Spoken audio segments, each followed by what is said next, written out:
It's me, Charlene, with another daily quickie, and today is Friday. I think it's June 5th. Oh yes, wow, can you believe it? Time is just going fast.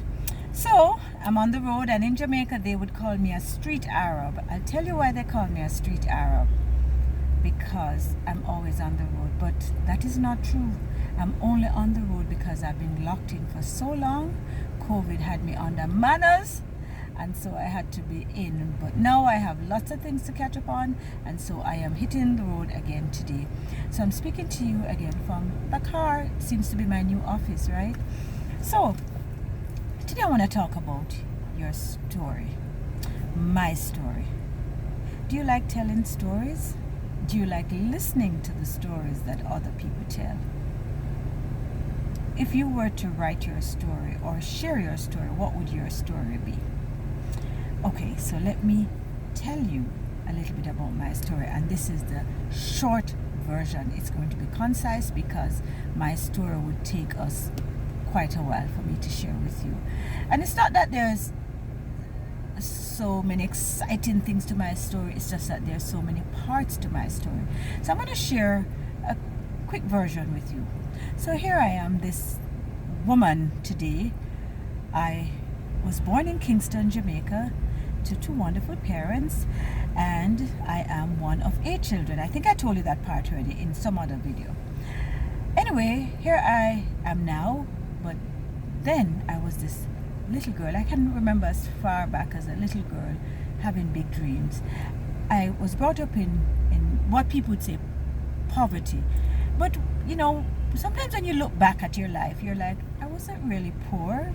We didn't have money, we didn't have a lot of material things, but I was rich because I had love. I was surrounded by 2 loving parents. My mother was a champion. She was the epitome of a phenomenal woman. That woman was something else. God rest her soul in peace, please. I think about her, and sometimes I get a little emotional because that she was a sage. She was a champion. She was a warrior woman. She fought for her kids. Here's this woman with no money, but still had dreams for her kids. So each of us went to high schools that were reputable high schools. We had social activities at the YMCA, which at the time was reserved for people with money. We call them in Jamaica society people.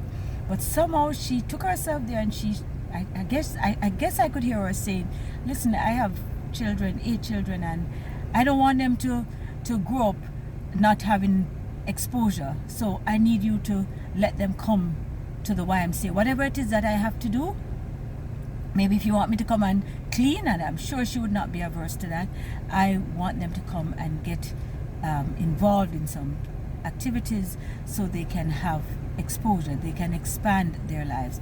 So we went, I swam, I learned how to swim, I played badminton. My other siblings, my brothers did karate, my other sister played badminton. One of my sisters, she actually swam for the YMCA back then.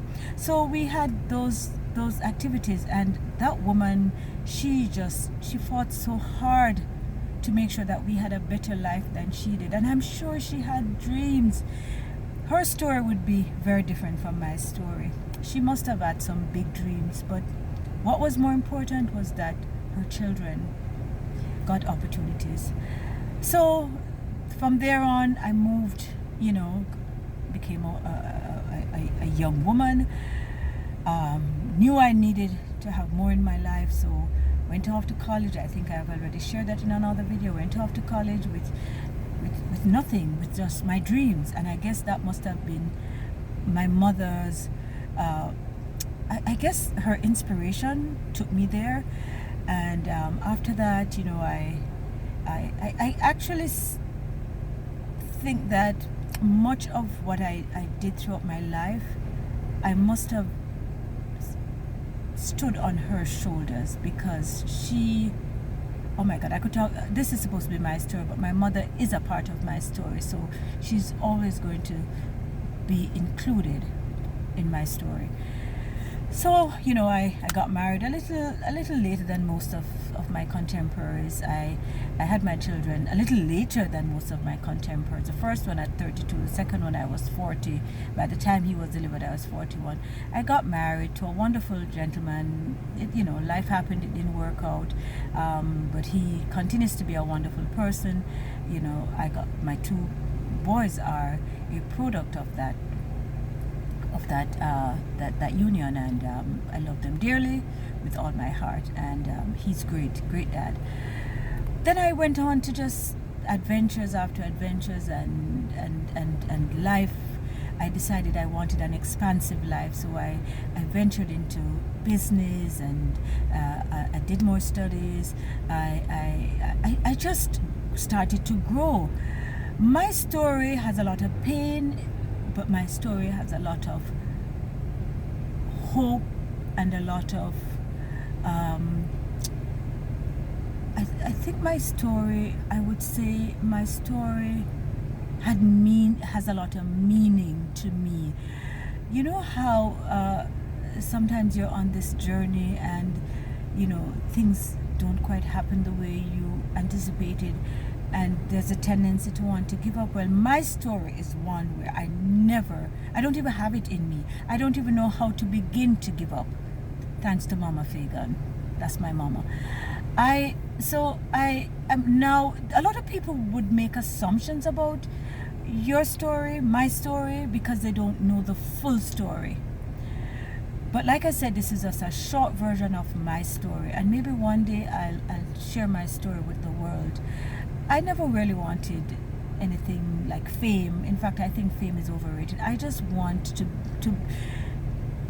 live a meaningful life, to make a contribution, so that at the end of it all, if someone is telling my story, they say something like, oh, Charlene lived, oh, girlfriend lived.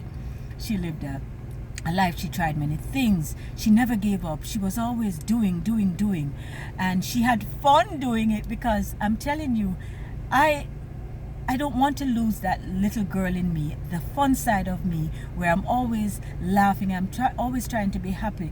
And I'm not saying there are always happy moments, but I'm always trying at the end of it to be happy, to have a smile on my face, to laugh out loud, live out loud. And so my story is my story, and it gives me something to look forward to, because I don't want to look back with regret. I want to look back thinking that I did what I could do at the time that I knew how.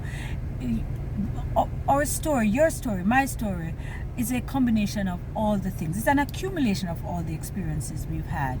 And whatever your experiences were, or whatever you're experiencing now, just remember that your story is your story. Hold it dear to you. Don't pay attention to those people who think they know your story and want to tell other people about you as if they know you better than you know yourself. So embrace who you are, embrace your story, share your story. Maybe your story will inspire someone else. I tell my story when I'm speaking on different platforms, because it inspires me. My story inspires me. And I am so grateful that God has given me this life. I am aging, and as I age, I am aging gracefully. See, some wrinkles here, some wrinkles there. This is as a result of a car accident I had in my 20s. That's another part of my story. You see, I can't tell all my story right now. But, I am happy. I am embracing life. I love life. I just celebrated my birthday, and I'm still celebrating, by the way.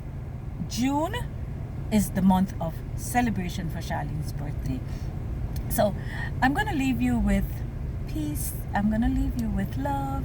I'm going to hit the road because I have things to do. I just stopped to say hello and to share this quickie, today's quickie, which is not so quick because I've actually gone over the time that I usually want to use up. So I leave you with peace.